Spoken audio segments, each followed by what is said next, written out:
오늘 하나님의 말씀은 예레미야서 26장 16절에서 24절까지의 말씀입니다.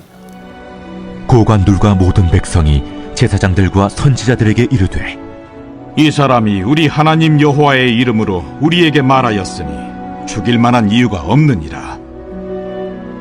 그러자 그 지방의 장로 중 몇 사람이 일어나 백성의 온 회중에게 말하여 이르기를 유다의 왕 히스기야 시대에 모레셋 사람 미가가 유다의 모든 백성에게 예언하여 이르되 만군의 여호와께서 이와 같이 말씀하셨느니라.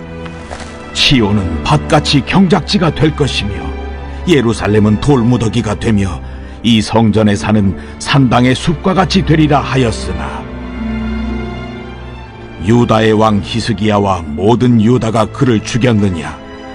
히스기야가 여호와를 두려워하여 여호와께 간구하매 여호와께서 그들에게 선언한 재앙에 대하여 뜻을 돌이키지 아니하셨느냐? 우리가 이같이 하면 우리의 생명을 스스로 심히 해롭게 하는 것이니라. 또 여호와의 이름으로 예언한 사람이 있었는데 곧 기란 여아림 스마야의 아들 우리야라. 그가 예레미야의 모든 말과 같이 이 성과 이 땅에 경고하여 예언하매 여호야김 왕과 그의 모든 용사와 모든 고관이 그의 말을 듣고서 왕이 그를 죽이려 하매 우리야가 그 말을 듣고 두려워 애굽으로 도망하여 간지라. 여호야김 왕이 사람을 애굽으로 보내되 곧 악볼의 아들 엘라단과 몇 사람을 함께 애굽으로 보냈더니 그들이 우리야를 애굽에서 연행하여 여호야김 왕에게로 그를 데려오매 왕이 칼로 그를 죽이고 그의 시체를 평민의 묘지에 던지게 하니라. 사반의 아들 아이감의 손이 예레미야를 도와주어 그를 백성의 손에 내어주지 아니하여 죽이지 못하게 하니라. 오늘은 사람을 좀 비교해 보려고 합니다. 예레미야 선지자와 또 스마의 아들 우리야라는 사람을 한번 비교해 보길 원하고요. 또 왕들 중에서는 히스기야 왕과 또 여호야김 왕을 한번 저희가 비교하면서 우리를 돌아보기를 원합니다. 먼저 예레미야 선지자 그리고 20절에 보면요. 또 여호와의 이름으로 예언한 사람이 있었는데 곧 기랏 여아림 스마의 아들 우리야라. 이 두 사람 둘 다 하나님의 말씀을 제대로 선포한 선지자 맞아요. 선지자 맞습니다. 예. 근데 예레미야 선지자는요, 하나님 말씀을 선포한 후에 그 다음의 행동을 우리가 눈여겨볼 필요가 있습니다. 그러려면 어제 말씀을 좀 볼 필요가 있는데요. 어제 말씀에 보면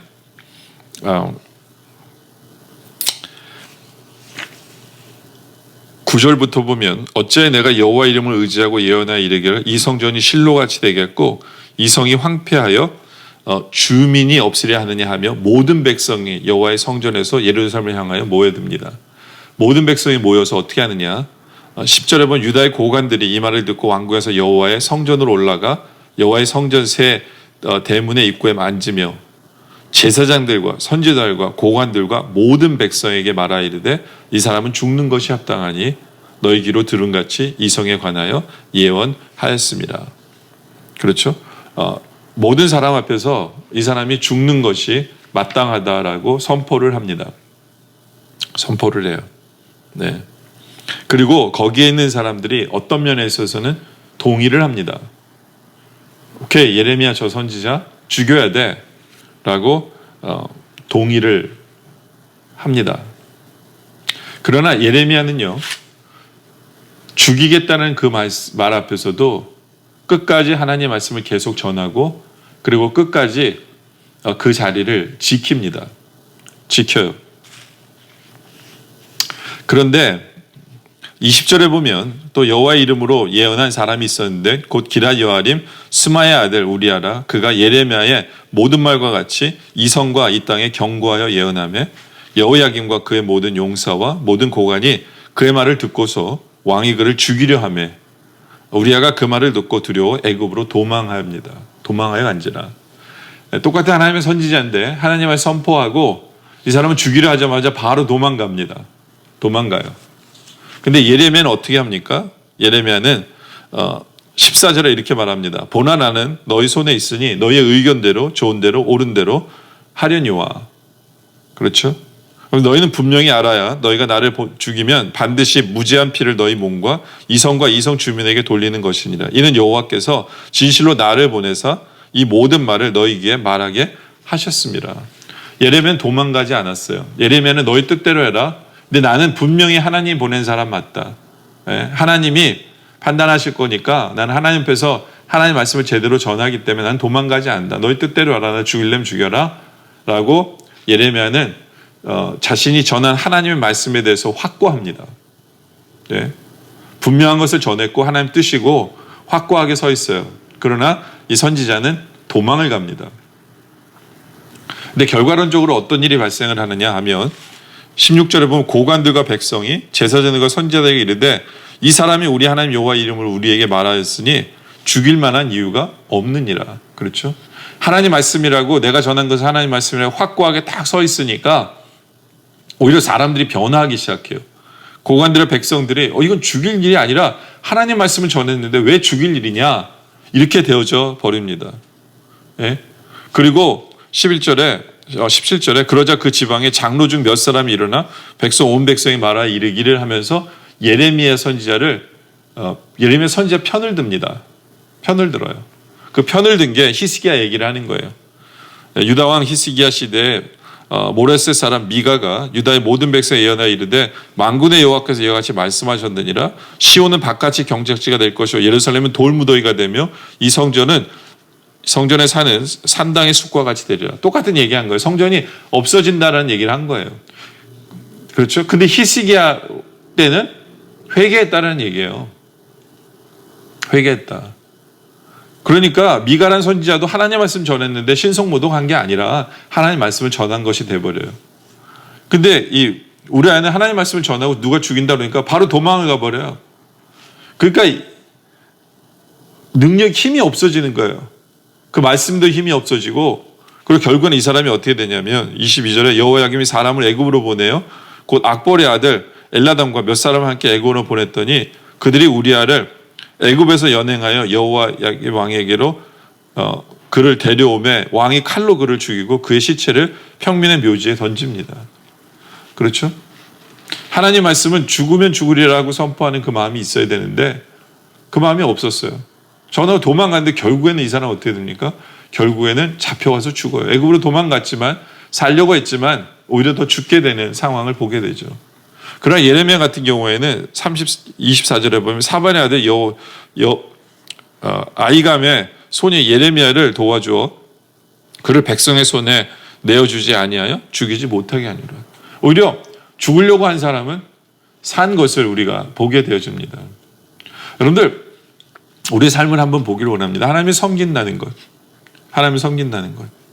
우리에게는 좀 결단이 있어야 돼요. 죽으면 죽으리라는 결단이 있어야 돼요. 예. 여차하면 도망가리라. 여차하면 내가 살려고 내 살 길을 묘사하리라. 그것이 아니라는 거죠. 특히 하나님 말씀 앞에서는 확고해야 된다는 거죠. 하나님 말씀 앞에서는 흔들림이 없이 이것이 하나님의 말씀이다 그러면 누가 뭐라든지 간에 이건 하나님의 뜻이다 라고 이야기할 수 있는 그러한 우리의 모습이 되어져야 한다라는 것이죠. 그리고 하나님 말씀 앞에서 히스기야와 여호야김의 비교가 되는데요. 히스기야 왕 같은 경우에는 미가 선지자가 똑같은 얘기를 했거든요. 회개하라고. 그렇지 않으면 하나님의 성전이 황폐돼 없어진다. 그랬을 때 히스기야는 바로 회개를 했어요. 회개를 했어요. 그렇죠? 19절에 보면 유다 왕 히스기야와 모든 유다가 그를 죽였느냐, 미가 선지자 죽였느냐, 안 죽였어요. 히스기야가 여호와를 오히려 두려워하여 여호와께 간구하며 여호와께서 그들에게 선언한 재앙에 대하여 뜻을 돌이키지 아니하셨느냐. 그렇죠? 회개해서 돌이켰다는 거예요. 이게 왕이 할 일이에요. 집안의 리더가 할 일이에요. 하나님의 말씀을 듣고 회개할 부분이 분명히 있으면 바로바로 회개하는 삶. 그러나 여호야김은 어떻게 합니까? 여호야김은 그 말씀을 전하는 자를 잡아서 어떻게든 잡아서, 여러분들 딴 나라로 도망갔으면요 잊어버릴 만도 하잖아요. 근데 딴 나라에 사람까지 보내서, 그것도 애굽에 사람까지 보내서 끝까지 그를 잡아와서 그를 죽이는. 그러니까 히스기야는 아까도 말씀해 보면 여호와를 두려워하여라고 했는데 여호야김은 하나님을 두려워함이 없어요. 그냥 자신의 힘만을 믿는 거예요. 자신의 힘으로 하나님의 선지자를 죽이는 일을 하는 거죠.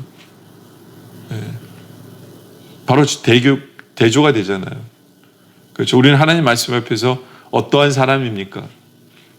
어떠한 사람입니까? 바로 회개하는 사람인지, 아니면 따지고 내가 옳다라고 증명하려고 하고 내 힘을 발휘하고 막 이런 사람인지 우리가 돌아봐야 된다라는 것이죠. 여러분들, 우리는 예레미야 선지자처럼 하나님의 말씀 앞에서 좀 확고함이 있기를 원합니다. 하나님의 일을 함에 있어서 죽으면 죽으리라 라고 하는 그 진리 앞에서 바로 그러한 흔들리지 않는 모습이 있기를 원합니다. 그럴 때 사람들이 인정하는 거예요. 아, 이게 하나님 말씀 맞구나, 하나님 뜻이구나 인정하는 거죠. 그리고 히스기야 왕처럼 하나님 말씀이 선포됐을 때 우리가 회개하고 돌이킬 것은 분명하게 돌이키면서 말씀 앞에 순종하는 바로 그런 삶을 살아가는 우리 모두가 되어지시기를 주님의 이름으로 축원합니다. 함께 기도하도록 하겠습니다. 아버지 하나님, 우리가 변함없는 하나님을 섬기며 또 진리의 말씀을 붙들고 살 때 흔들림 없게 하여 주시옵소서. 도망가지 않게 하여 주시옵소서. 우리가 전하는 하나님의 말씀을 제대로 전하고 그 말씀을 제대로 전한 말씀 앞에는 흔들리지 않는 변함없는 우리의 믿음을 보이게 하여 주시옵소서. 오히려 세상이 우리를 바라보며 아, 저게 하나님 뜻인가 보다, 하나님의 말씀이 왔나 보다라는 것을 확신을 시켜줄 줄 아는 우리의 삶이 되어줄 수 있도록 주님 인도하여 주시옵소서. 아버지 하나님, 하나님 말씀 앞에서 우리가 먼저 회개할 것이 뭔가를, 돌이킬 것이 뭔가를 돌아보며 바로 서는 우리들 되게 하여 주시옵소서. 하나님을 두려워하며 하나님 말씀에 순종하기를 소원하고 하나님께 회개하며 나오는 우리들 될 수 있도록 주님 인도하여 주시옵소서. 아버지 하나님, 계속되는 기도 속에 함께하여 주시옵소서. 오늘 주신 말씀에 주님 감사드리오며 예수님의 이름으로 간절히 기도드립니다. 아멘.